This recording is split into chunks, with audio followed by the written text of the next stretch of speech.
Hello everyone.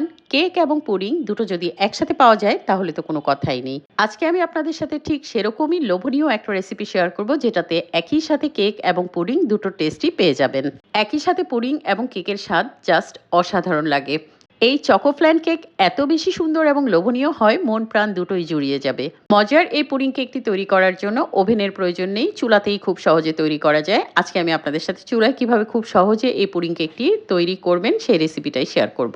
প্রথমে pudding কেকটি তৈরি করার জন্য একটা মোল্ডে ক্যারামেল তৈরি করে নিচ্ছি। আর ক্যারামেল তৈরির জন্য আমি মোল্ডে ৩ টেবিল চামচ চিনি আর ২ চা চামচ পানি দিয়ে দিয়েছি।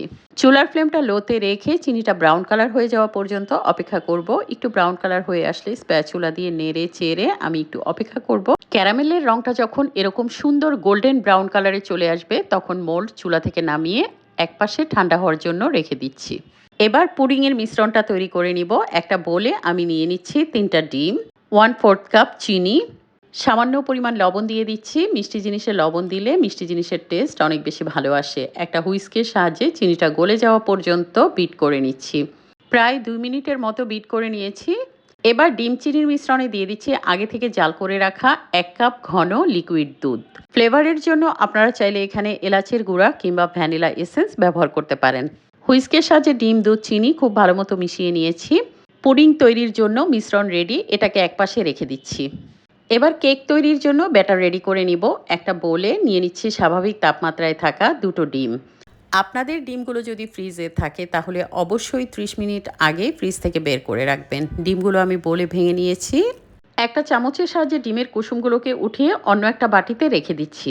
খুব সাবধানে এই কাজটা করবেন যেন ডিমের কুসুমের কোনো অংশ ভেঙে ডিমের সাদা অংশতে পড়ে না যায়। এবার একটা ইলেকট্রিক বিটারের সাহায্যে ডিমের এই সাদা অংশকে ফোম করে নিতে হবে। প্রথমে লো স্পিডে আমি ১ মিনিট বিট করে নিয়েছি। কিছুটা ফোমি টেক্সচারে আসার পর এখানে আমি 1/4 কাপ চিনি অল্প অল্প করে ৩ বারে মেশাবো আর বিট করতে থাকবো। প্রথমে কিছুটা চিনি দিয়ে দিয়েছি। এবার বিটারের হাই স্পিডে আমি প্রায় ২ মিনিটের মতো বিট করে নিয়েছি। আবার দ্বিতীয়বার কিছুটা চিনি দিয়ে দিয়েছি। তারপর আবারও হাই স্পিডে আরও প্রায় ১ মিনিট বিট করে নিয়েছি। তৃতীয়বার চিনিটা দেওয়ার পর আমি আরও ১ মিনিটের মতো হাই স্পিডে বিট করে নিয়েছি। ঠিক ততক্ষণ বিট করতে হবে যতক্ষণ চিনিটা গলে না যায় আর ধবধবে সাদা একটা মেরাং তৈরি না হয়। প্রায় ৫ মিনিট বিট করে নেওয়ার পর দেখতেই পাচ্ছেন খুব সুন্দর একটা মেরাং তৈরি হয়েছে। এবার দিয়ে দিচ্ছি সেই ২টো ডিমের কুসুম। ২ টেবিল চামচ সয়াবিন তেল দিয়ে দিচ্ছি। এর পরিবর্তে আপনারা ২ টেবিল চামচ গলানো বাটার ব্যবহার করতে পারেন। ফ্লেভারের জন্য দিয়ে দিচ্ছি 1/2 টিস্পুন ভ্যানিলা এসেন্স। এবার বিটারের সাহায্যে একদম লো স্পিডে ১৫ সেকেন্ডের জন্য জাস্ট বিট করে কুসুম এবং অন্যান্য উপকরণগুলো মিশিয়ে নিচ্ছি। এ পর্যায়ে ওভার বিট করা যাবে না, এতে করে কেক চুপসে যেতে পারে।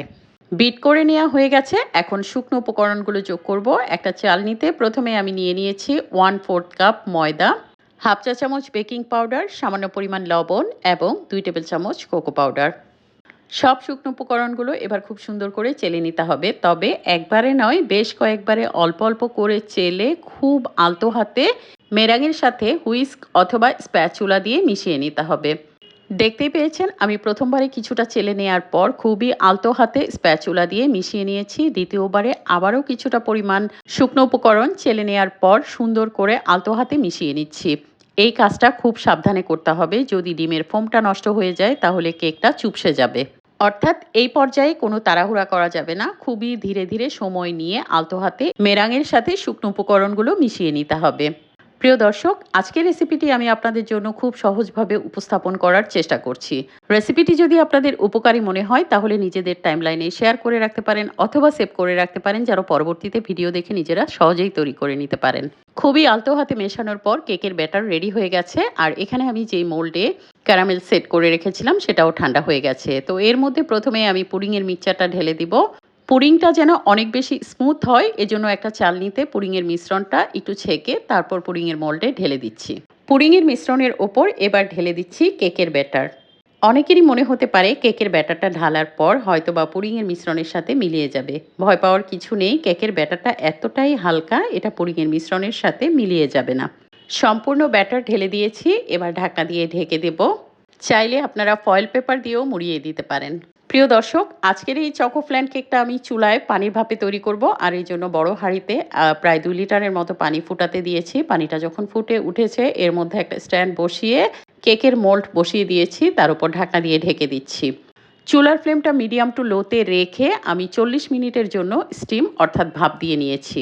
40 মিনিট হয়ে গেছে। আমি এখন ঢাকনা খুলে একটা স্টিকের সাহায্যে চেক করে দেখব কেক পুডিংটা ঠিকমতো হয়েছে কিনা। স্টিকটা একদমই ক্লিন এসেছে, তার মানে কেক এবং পুডিং দুটোই খুব সুন্দরভাবে স্টিম হয়েছে। এবার মোল্ডটাকে উঠিয়ে নিচ্ছি। নর্মাল টেম্পারেচারে আসার পর ফ্রিজে রেখে আমি 2 ঘন্টার জন্য ঠান্ডা করে নিয়েছি। ফ্রিজ থেকে বের করে আমি আপনাদের ডিমোল্ড করে দেখাচ্ছি এটা দেখতে কেমন হয়েছে। একটা নাইফের সাহায্যে মোল্ডের চারপাশ থেকে ফ্ল্যান কেকটাকে আলাদা করে নিচ্ছি। গরম অবস্থায় এই ফ্ল্যান কেকটাকে ডিমোল্ড করতে যাবেন না, এতে করে ভেঙে যাওয়ার পসিবিলিটি থাকে। দেখতেই পাচ্ছেন খুব সুন্দরভাবে মোল্ড থেকে বের হয়ে এসছে। মাশাআল্লাহ, কতটা লোভনীয় এবং কতটা সুন্দর হয়েছে সেটা নিশ্চয়ই আপনারা দেখে বুঝতে পারছেন। এবার আমি আপনাদের সাথে কেটে শেয়ার করছি এর ভেতরটা কতটা পারফেক্ট হয়েছে সেটা দেখানোর জন্য। সঠিক মেজারমেন্ট এবং সবগুলো টিপস অ্যান্ড ট্রিক্স ফলো করলে খুব সহজেই এরকম লোভনীয় চকো ফ্ল্যান কেক তৈরি করে নিতে পারবেন। এই চকো ফ্ল্যান কেক বাচ্চা থেকে বড় সবার অনেক বেশি পছন্দের। মাশাআল্লাহ, দেখতেই পাচ্ছেন এর ভেতরটা কতটা সুন্দর হয়েছে। অনেক বেশি নরম, তুলতুলে এবং বাউন্সি হয়েছে। এছাড়াও কেক এবং পুডিং দুটো কালারের কম্বিনেশন দেখতে জাস্ট অসাধারণ লাগছে। উপকরণগুলো যদি হাতের কাছে থাকে তাহলে একবার হলেও বাড়িতে তৈরি করবেন এবং পরিবারের সবাই মিলে একসাথে উপভোগ করবেন। আজকের রেসিপি আপনাদের কেমন লেগেছে কমেন্টে জানাবেন, আর এরকম সহজ এবং ইউনিক রেসিপিগুলো পেতে পেজ ফলো করবেন। সবাইকে অসংখ্য ধন্যবাদ। ভালো থাকবেন, সুস্থ থাকবেন। আল্লাহ হাফেজ।